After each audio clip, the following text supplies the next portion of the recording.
Meister Eckhart said, "You may call God love, you may call God goodness, but the best name for God is compassion." Welcome to a talk on self-compassion. This is a huge topic and a huge subject. The Pali word for compassion is karuna, and in that tradition we often call this loving kindness. And there's a great phrase that says, "May all beings everywhere be happy, healthy, and at peace." This is a phrase of karuna. This is a phrase of compassion, where we extend this compassion, we extend this loving kindness to all beings everywhere, all humans on the planet, the animals that share this planet with us, all of nature. May all beings everywhere be happy, healthy, and at peace.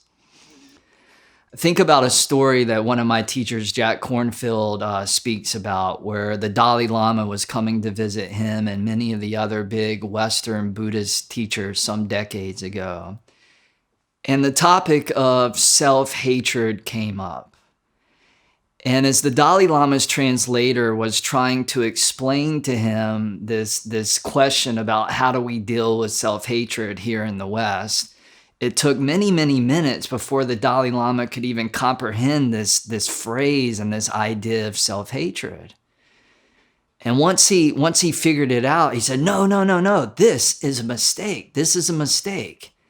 And he asked everyone there, he said, "How many of you feel this? How many of you deal with self-hatred?" And almost everyone in the room raised their hand. But in the Dalai Lama's culture, self-hatred doesn't even exist. But it does exist in our culture. Many of us in the West are dealing with self-hatred. We're dealing with shame and guilt. And it rears its ugly head in the form of what we call the inner critic. It's that voice inside of our head that's judging, that's saying we're not good enough, that we don't belong, and it's abusive and it's negative. But it turns out this is a program that was given to you. You were not born with self-hatred. We sometimes call this original goodness. You were born in this state of goodness.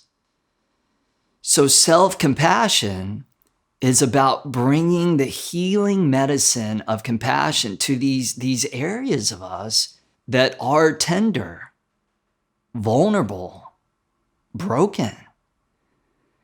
Helen Keller said, "Kindness is the language the deaf can hear and the blind can see."